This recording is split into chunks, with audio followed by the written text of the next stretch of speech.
Avant de commencer cette vidéo, je voulais juste vous montrer un petit truc. On m'a fait un magnifique dessin Naruto, tu vois, c'est plutôt un dessin de bonne qualité, et cette personne, c'est Valotaku. Valotaku, c'est une Instagrammeuse, je te mets son lien dans la description. Elle m'a fait ce dessin, elle fait des dessins de qualité, je t'invite à aller visiter son Instagram, parce qu'elle fait des dessins de ouf. Merci Valoche pour ce dessin, et on passe tout de suite à la vidéo. Bien bonsoir jeunes viewers, bienvenue dans cette vidéo tome 1. Vous avez beaucoup apprécié la précédente vidéo tome 1, donc on va continuer sur cette formule là. Merci beaucoup d'avoir très bien accueilli ce format là. J'ai un petit peu retravaillé, j'espérais que ça marche et ça a cartonné de ouf, donc merci beaucoup. Et donc sans transition, on passe au premier manga, c'est parti. Bien, on commence avec un manga qui n'est toujours pas sorti. Je l'ai eu un petit peu en avance pour vous donner mon avis. Ce manga là sort que le 9 mai et ce manga c'est Bakemonogatari. Bakemonogatari est un shonen des éditions Pika qui, tu l'as compris, me l'ont gentiment envoyé en envoi presse. Merci Pika Édition, vous êtes top. Je vous fais un bisou. L'épreuve que j'ai entre les mains, c'est une épreuve non corrigée parce que le manga n'est toujours pas sorti. Et nous avons pour l'histoire il a un nom chelou, je vous le mets là parce que j'y arrive pas. Au dessin, le mec s'appelle O'Great, voilà. Et au character design, le mec s'appelle Vofan. Et bien évidemment, comme d'habitude, je te fais le petit résumé des familles, c'est parti.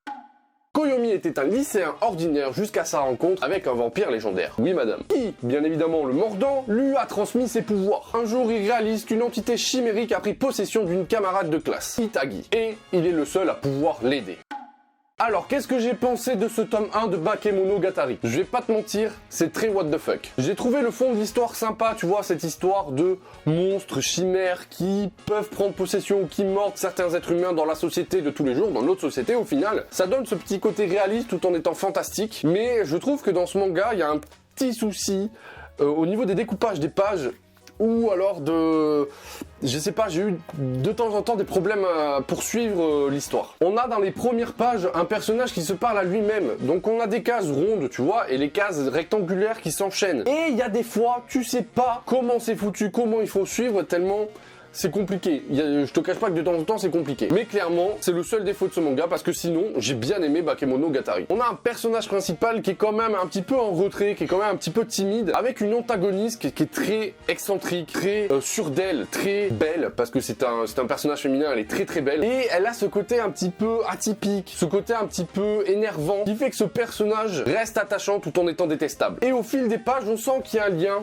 qui se tisse entre ces deux personnages, car lui est très gentil, très timide, elle est très excentrique, très portée sur elle-même, très méchante, parce que quelque part elle est méchante, et l'un adoucit l'autre, et l'autre endurcit, il se renvoie la balle, et c'est très très intéressant. Comme je disais tout à l'heure, ce manga est saupoudré d'une petite poudre de fantasy qui, ma foi, rentre bien dans l'histoire, et j'ai bien aimé. Tu sais, moi, le côté fantastique, c'est pas vraiment mon délire, là ça marche bien avec Bakemonogatari. Cette histoire de vampire, cette histoire de chimère, ce genre de choses, ça rentre très très bien avec l'histoire tout en ne dénaturant pas ce côté authentique, ce côté véritable qu'a le manga. Quand je dis côté véritable, c'est surtout au niveau de l'univers, parce que l'univers c'est dans notre univers en gros, c'est un adolescent étudiant comme toi, comme moi, on a pu être. Et je trouve que tout ce mélange, ça fait un bon petit shonen.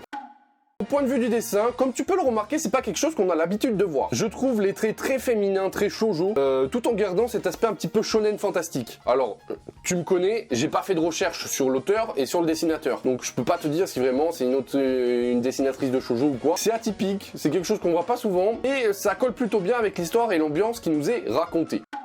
Bref, tout ça pour dire que Bakemonogatari n'est pas le manga parfait, il a quelques défauts, mais très intriguant, et j'attends d'avoir le tome 2 pour faire mon avis un peu plus poussé sur la série. En tout cas, ça promet du bon, ça sent bon, c'est fantastico intriguant, je ne sais pas si ça se dit, mais j'ai envie de le dire. Si vous kiffez tout ce qui est un peu, on va dire, histoire de lycéen, tranche de vie, avec un petit peu de fantastique et de l'émotion, etc., Bakemonogatari, c'est fait pour vous, ça sort le 9 mai, et j'attends vos retours bien évidemment dans les commentaires. On passe tout de suite au manga suivant. J'ai oublié de vous le dire en début de vidéo, il n'y a que 2 tomes pour cette vidéo, et là le tome que je vais vous parler ce n'est pas un tome 1, c'est un one shot, et c'est un one shot très clairement qui m'a chamboulé. C'est une histoire de ouf, c'est quelque chose que je n'aurais pas acheté de moi-même, qu'on m'a envoyé, mais ça m'a bouleversé, j'ai surkiffé lire ce tome. Et ce manga, c'est Errance. Errance, c'est un manga des éditions Kana. Il est écrit et dessiné par Inyo Asano, qui est un très très bon mangaka d'après ce que j'ai pu lire sur internet, qui a fait d'autres mangas, et je te le dis tout de suite, je pense que je vais les acheter. Alors comme tu peux le voir, c'est un très très gros tome, il est assez épais, c'est quelque chose qui vaut 15 €. Donc c'est quand même un investissement, on va pas se le cacher. Mais par contre les gars,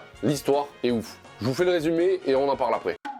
Le mangaka Kaharu Fukasawa vient de terminer son manga, qui a eu son petit succès. Depuis que son manga est terminé, il semble dans le doute et dans l'incertitude. Qu'a-t-il envie de dessiner dès à présent? Doit-il choisir de lancer une série qui va marcher? Ou doit-il faire un manga plus personnel et qui lui tient à cœur? Telle est la question. Mais au fond, a-t-il vraiment envie de continuer le manga?